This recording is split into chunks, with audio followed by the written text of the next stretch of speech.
ఈరోజు మన ముఖ్య అతిథి వైసీపీ నాయకులు, శాసన మండలి సభ్యులు, మండపేట ఇన్ఛార్జ్, రాష్ట్ర రాజకీయాల్లో ఫైర్ బ్రాండ్. పదవులతో అతనికి పని లేదు.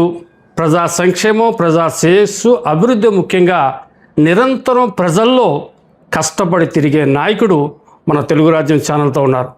నమస్తే సార్ త్రిమూర్తులు గారు. నమస్కారం.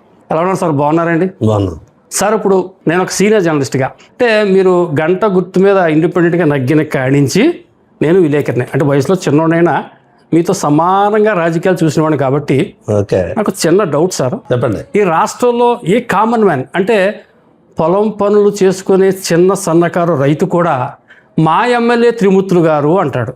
ఆ నామ సార్థకం మీకు ఎలాగైంది సార్? అంటే మీరు ఇప్పుడు ఎమ్మెల్సీగా ఉన్నారు, ఎమ్మెల్సీ త్రిమూర్తులు అని ఎవరు అనరు, ఎమ్మెల్యే గారు, మా ఎమ్మెల్యే గారు త్రిమూర్తులు గారు అంటారు కదా? అవును, అవునండి. అవును. ఎందుకు వచ్చింది? నేను ఎమ్మెల్యే కాకపోయినప్పటికి కూడా అలాగే అంటుంటారు, ఎమ్మెల్యే ఓడిపోయినప్పుడు కూడా అదే అంటారు కదా. అదే అంటున్నాను నేను.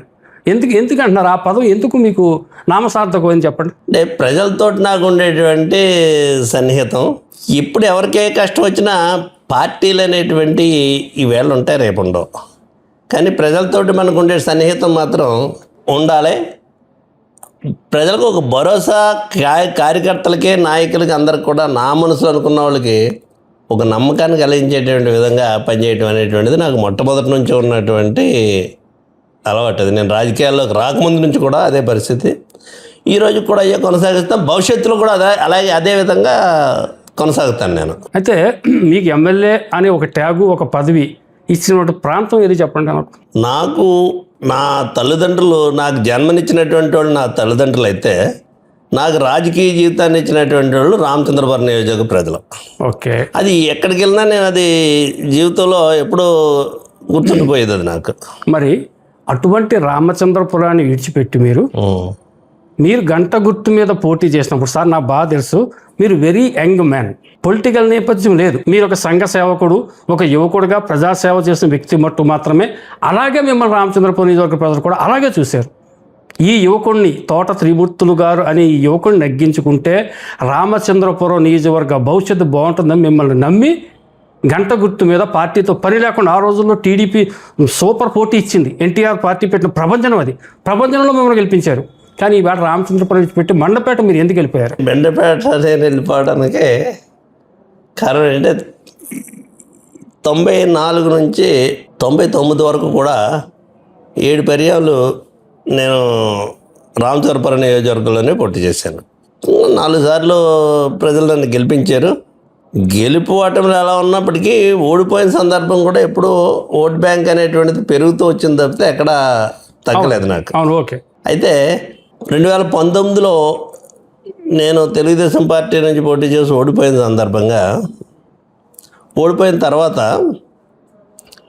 పరిణామాలు 2019కి ముందు నుంచి కూడా 2017 నుంచి కూడా జగన్మోహన్ రెడ్డి గారు అనేక మంది నాయకులతోటి ఈ జిల్లాలో మనల్ని పార్టీలోకి రమ్మనేటువంటిది చెప్పడం జరిగింది. సరే, తెలుగుదేశం పార్టీలో ఉన్నాం, మార్పు ఎందుకులే అని చెప్పేసి కంటిన్యూ అయిపోయాం. కంటిన్యూ అయిన తర్వాత 2019 ఎన్నికల్లో ఓడిపోయాక నేను కొంతకాలం పోయిన తర్వాత పార్టీలో ఉండే పరిణామాల దృష్ట్యా నేను రిజైన్ చేశాను, రాజీనామా చేశాను పార్టీకి రాజీనామా చేసిన తర్వాత మళ్ళీ జగన్ గారు 151 నియోజకవర్గాల్లో వైఎస్ఆర్ పార్టీ గెలిచి ప్రభుత్వం ఏర్పాటు చేసింది. ప్రభుత్వం ఏర్పాటు చేసి ఆయన ఫస్ట్ టైం ముఖ్యమంత్రి, ఆయన ముఖ్యమంత్రిగా ఉండి ప్రభుత్వం ఏర్పడిన తర్వాత పరిపాలన మీద దృష్టి పెట్టేటువంటి పరిస్థితి ఆయనకి. ఆ పరిస్థితుల్లో కూడా ఓడిపోయినటువంటి నన్ను కావాలని చెప్పేసి మళ్ళీ పార్టీలోకి తీసుకోవాలనేటువంటిది అప్పట్లో కొంతమంది నాయకులందరితోటి మాట్లాడి, నాకు అత్యంత సన్నిహితంగా ఉండేటువంటి నా మిత్రుడు ఆమంచి కృష్ణమోహన్ గారు, అప్పట్లో పార్టీలో కీలకమైనటువంటి వ్యక్తిగా ఉన్నటువంటి విజయసాయిరెడ్డి గారు, వీళ్ళందరూ కూడా నాతోటి మాట్లాడి జగన్ గారు మిమ్మల్ని పార్టీలోకి రమ్మన్నారు, తీసుకురమ్మన్నారంటే సరే, నాకు ఉండేటువంటి పరిస్థితుల్లో ఇంక సరే నిర్ణయం తీసుకుందాం అనేటువంటిది పార్టీలో జాయిన్ అవ్వటం కోసం వెళ్ళటం జరిగింది. ఓకే, బాగానే. పార్టీలో జాయిన్ అయిన తర్వాత సరే కోనసీమ జిల్లా పార్టీ ప్రెసిడెంట్గా జిల్లా అధ్యక్షుడిగా చేయమన్నారు. సరే, నేను పార్టీలో జాయిన్ అవ్వడానికి వెళ్ళినప్పుడు జగన్ గారు నన్ను కూర్చోబెట్టి, త్రిమూర్తులు అన్న, మీరు పార్టీలోకి నేను ఎంతో కాలం నుంచి ప్రయత్నం చేస్తున్నప్పటికీ కూడా ఈరోజు వచ్చినందుకు చాలా సంతోషం. మరి మీరు ఏమి ఆశిస్తున్నారో పార్టీలో అని చెప్పి అన్నారు.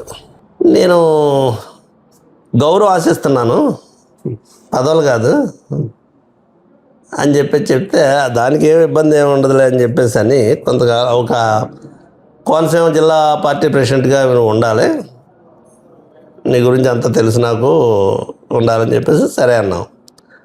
తర్వాత అప్పట్లో కోవిడ్ ఇవన్నీ భయంకరమైనటువంటి పరిస్థితులు ఉన్నాయి. తర్వాత మెండపేట నియోజకవర్గంలో నువ్వు మాత్రమే గెలుస్తావు అనేటువంటిది నా దగ్గర ఉన్నటువంటి రిపోర్టు. మెండపేట నియోజకవర్గం నుంచి పోటీ చేయలు అని చెప్పేసి అడిగాడు. రామచంద్రబాబుని వదిలిపోవటం కాదు. సరే, నేను పార్టీలో జాయిన్ అయిన తర్వాత నాయకుడికి ఎదురు చెప్పేటువంటి పరిస్థితి కరెక్ట్ కాదేమో అనేటువంటి ఉద్దేశంలో. ఓకే సార్, నాయకుడికి మీరు ఎదురు చెప్పలేదు, జనాన్ని ఎందుకు మీరు వదిలేసుకున్నారో నేను చెప్పేది అయితే. జనాన్ని వదిలేసుకోలేదు. ఒక విషయం మీకు ఇక్కడ మీ మాట కట్టొచ్చు. ఈ రామచంద్రపురం నియోజకవర్గంలో కాజులూరు మండలం, కే గంగవరం మండలం, రామచంద్రపురం రూరల్ టౌన్లో మీరంటే పడి చచ్చిపోయే అభిమానులు ఉన్నారు. కులాలకు అతీతంగా, మతాలకు అతీతంగా, పార్టీలకు అతీతంగా కూడా. అవును, అది ఏ పార్టీ అవనండి, త్రిమూర్తులు గారంటే ఒక వైబ్రేషన్ అడిగి. మరి అటువంటి వాళ్ళు ఎందుకు మీరు దృష్టిలో పెట్టుకోలేకపోయారు? లేదు, నాకున్నటువంటి మిత్రులు, స్నేహితులకి వాళ్ళకి ఏ సమస్య వచ్చినా, ఏ పని వచ్చినా ఎప్పుడు అందుబాటులో ఉంటున్నారు, వస్తున్నారా, మాట్లాడుకుంటున్నారు. మీరు లేరు సార్ అందుబాటులో? అందుబాటులో అంటే మెండపేట నియోజకవర్గంలో ప్రాతినిధ్యం వహిస్తూ అక్కడ పార్టీ పరంగా ఉన్నప్పుడు అక్కడికి వెళ్ళటం మానేసి ఇక్కడే కూర్చున్నట్టు అనేటువంటిది అది నాకు కూడా బాధ్యత కాదు కదా. కదండి, బాధ్యత కాదు కదా. మేమే ఉన్నాం. ఉదాహరణకు అనుకుందాం, నేను ఈ నియోజకవర్గ ఓటర్నే, మీతో పాటు కలిసి తిరిగినండి. ఏమంటే ఈ విషయం చెప్తున్నాండి మీకు.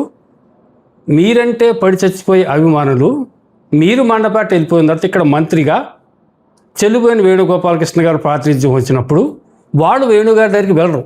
అంటే వేరే ఉద్దేశం కాదు, వేణుగారు ఎవరు వాళ్ళకి తెలియదు. ఎలక్షన్లో వాళ్ళు వేణుగారు చేయలేదు, మీకే చేశారు అప్పట్లో 2019 మాట చెప్తున్నారు. దానికి చిన్న క్లారిటీ ఇవ్వాలి. ఒక పార్టీలో ఉన్నాం, వేణుగారు ఇక్కడ ఎమ్మెల్యేగా ఉన్నాడు. సరే, బోస్ గారు కూడా వైఎస్ఆర్ పార్టీలో ఒక రాజ్యసభ సభ్యుడిగా ఉన్నాడు. సరే, నేను మెండపేట నియోజకవర్గానికి ఇన్ఛార్జిగా ఉన్నాను, జిల్లా పార్టీ ప్రెసిడెంట్గా ఉన్నాను. ఆ టైంలో ఇక్కడ పార్టీలో నేను కలగ చేసుకుని లేనిపోయినటువంటి గందరగోళం సృష్టించి కొత్తగా పార్టీలోకి వెళ్ళండి. అన్ని విషయాల్లో మనం కలగ చేసుకోవటం అనేటువంటి చూస్తే ఇక్కడ ఉన్నటువంటి వేణుగారికి ఇబ్బంది, లేనిపోయినటువంటి రిపోర్ట్లు పైకి పంపించి జగన్ గారిని ఇబ్బంది పెట్టడం అనేటువంటిది. నా గురించి ఆయన అంత మంచి అభిప్రాయంతో ఉన్నప్పుడు నా గురించి మళ్ళీ వెళ్ళి చెప్పే మాటలను పుచ్చుకుని త్రిమూర్తులను తీసుకుంటే ఇదేమి ఇబ్బంది అనేటువంటిది రాకూడదు అనేటువంటి ఉద్దేశంలో నేను ఎక్కువగా ఇన్వాల్వ్ కాలేదు. కానీ అప్పట్లో జరిగేటువంటి స్థానిక సంస్థ ఎన్నికల్లో మాత్రం ఇక్కడ నేను చాలామందితోటి మాట్లాడి నాకు సంబంధించినటువంటి వ్యక్తులకి రామచంద్రపురం మున్సిపాలిటీలో 10 మంది వరకు కౌన్సిలర్లని నేను పెట్టినటువంటి వాళ్ళని గెలిపించుకోవడం జరిగింది. కౌన్సిలర్ని నేనే నిర్ణయించడం జరిగింది. ఈ రామచంద్రపురం మండలానికి సంబంధించినటువంటి జడ్పీటీసీగా మేనేటి వెంకటేశ్వరరావు అని చెప్పేసి నేను నిర్ణయించినటువంటి అభ్యర్థికే వాళ్ళు వేరే అభ్యర్థిని ఇవ్వాలనేటువంటిది నిర్ణయించుకుంటే వేణుగారు వాళ్ళని కాదని చెప్పేసి నేను ఇవ్వటం జరిగింది. తర్వాత ప్రజలు కూడా ఓట్లు వేసారు, వాళ్ళందరినీ గెలిపించారు. మీకోసం గెలిపించారు, నా కోసమే గెలిపించారు.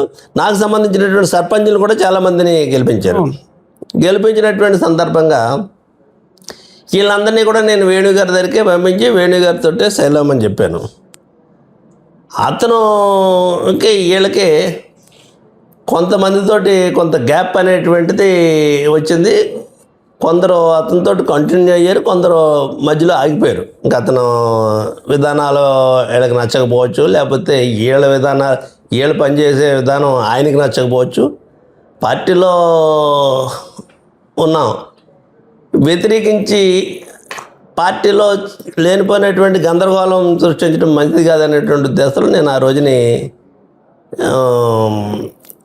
వీళ్ళలో కొంతమంది కార్యకర్తలు ఇబ్బంది పడ్డప్పటికీ కూడా ఆగటం జరిగింది. మరీ ఇబ్బంది అన్నటువంటి కార్యకర్తలకు పోలీస్ స్టేషన్ గొడవలు కానీ ఇంకోటి కానీ ఉంటే నేనే డైరెక్ట్గా ఇన్వాల్వ్ అయ్యి చేసిన సందర్భాలు కూడా ఉన్నాయి. చాలామంది నా అనుకున్న మనుషులని కష్టంలో ఉంటే మాత్రం ఆదుకున్నాను. పనులు చేయలేకపోతే వాళ్ళకి పోలీస్ స్టేషన్లో కానీ లేకపోతే వేరే వ్యక్తిగత ఇబ్బందులు కానీ అటువంటి ఇబ్బందులు ఉన్నటువంటి వ్యక్తుల్ని ఆ రోజు వదలలేదు, ఈ రోజు వదలలేదు, రేపు కూడా వదలను. అలాగే ఉంటాను నేను.